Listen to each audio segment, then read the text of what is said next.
আমার কথা মতো আজকের এই চিকেন রেসিপিটি একবার বাড়িতে তৈরি করে দেখুন। আশা করি আপনাদেরও ভীষণ ভালো লাগবে। খেতে ভীষণ সুস্বাদু হয়। নমস্কার বন্ধুরা, কিচেন অপশনটাই চ্যানেলে আপনাদের স্বাগত। আমি এখানে চিকেনের 4টে লেগ পিস নিয়ে নিয়েছি। ভালো করে ধুয়ে পরিষ্কার করে নিয়েছি। এর মধ্যে পরিমাণ মতো লবণ এবং পরিমাণ মতো হলুদ দিয়ে দিলাম। আর দিয়ে দিলাম হাফ চামচ মতো লঙ্কার গুঁড়ো। আর 2 চামচ দিয়ে দিয়েছি টক দই। এখন ভালো করে মেখে নেব। আমি এখানে ম্যারিনেট করে 1 ঘন্টা মতো রেস্টে রেখে দিয়েছিলাম। আপনাদের হাতে সময় কম থাকলে আধ ঘন্টা রাখলেও চলবে। এখন চলুন একটা মশলা তৈরি করে নিই। একটা কড়াই বসিয়ে দিয়েছি। কড়াইটা গরম হয়ে গেলে এর মধ্যে 1 চামচ গোটা জিরে, 2টো শুকনো লঙ্কা, একটা তেজপাতা আর একটু দিয়ে দিলাম গোটা গরম মশলা, এলাচ আর দারচিনি। আর দিয়ে দিয়েছি 4-5টা কাজু আর 4-5টা আমন্ড। আর দিলাম হাফ চামচ মতো গোটা গোলমরিচ। এখন বেশ ভালো করে ভেজে নেব। যখন সুন্দর একটা গন্ধ বেরিয়ে যাবে ঠান্ডা করে গুঁড়ো করে রাখবো। এখন কড়াইতে বেশ খানিকটা তেল দিয়ে দিয়েছি।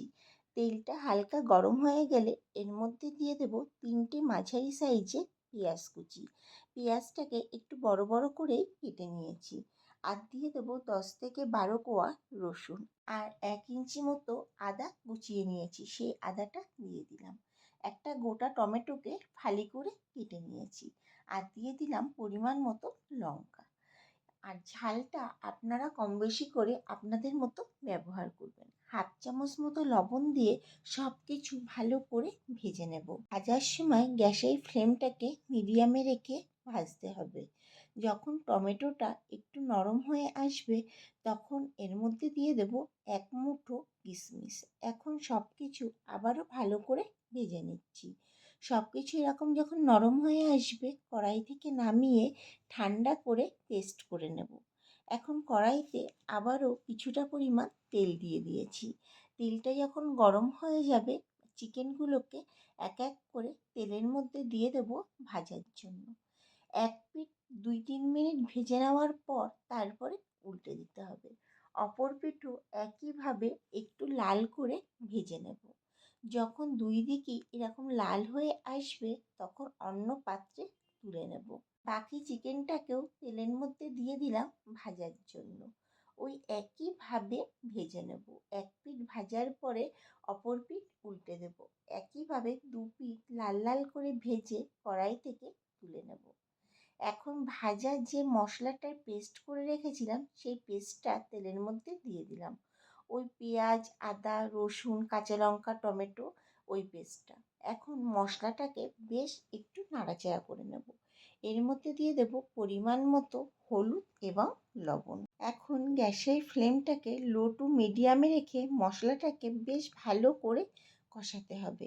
2 মিনিট মতো কষিয়ে নেওয়ার পর যখন এরকম পর্যায়ে চলে আসবে তখন মশলার বাটিটা ধুয়ে কিছুটা পরিমাণ জল দিয়ে দেব। আর প্রথমে যে ভাজা মশলাটা করে রেখেছিলাম গুঁড়ো, সেই মশলাটা দিয়ে ভালো করে মিশিয়ে নেব। এখন ভালো করে কষাতে হবে যতক্ষণ না তেল ছেড়ে না যায়।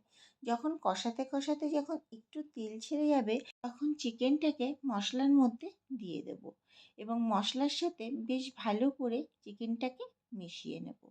এখন গ্যাসের ফ্লেমটাকে একদম লো করে দিয়ে ঢেকে ঢেকে রান্নাটা করতে হবে। এখন কড়াইটাকে ঢেকে দিচ্ছি। 5 থেকে 7 মিনিট পর ঢাকনাটা তুলে একটু নাড়া দিয়ে নেব, নয়তো তলা থেকে কিন্তু লেগে যেতে পারে। গ্রেভিটা আস্তে আস্তে ঘন হয়ে আসছে। যেহেতু কাজু বাদাম দেওয়া হয়েছে, কাজু বাদাম দিলে কিন্তু গ্রেভি খুব ঘন হয়। আবারও নাড়া দিয়ে কড়াইটাকে ঢেকে দিয়েছিলাম। আবারও 5-7 মিনিট পর তুলে নিলাম, নিয়ে আবারও একটু নাড়া দিয়ে নিয়েছি। গ্যাসের ফ্লেমটাকে এই সময় অবশ্যই লোতে রাখতে হবে। আমি এখানে এইভাবে 15 মিনিট মতো রান্না করে নিয়েছি।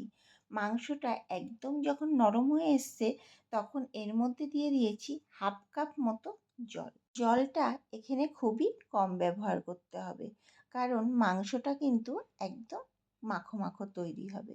এখন বেশ ভালো করে মিশিয়ে 7 থেকে 8 মিনিট আবারও ফুটিয়ে নিয়েছিলাম। এখন আমার মাংসটা তৈরি হয়ে গেছে, বাটিতে তুলে নিয়েছি। এইভাবে একবার হলেও চিকেনটাকে বাড়িতে তৈরি করে দেখতে পারেন।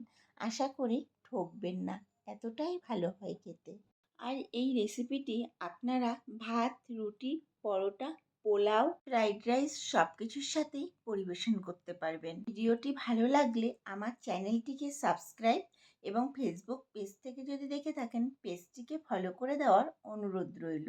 দেখা হচ্ছে নতুন একটি ভিডিওতে।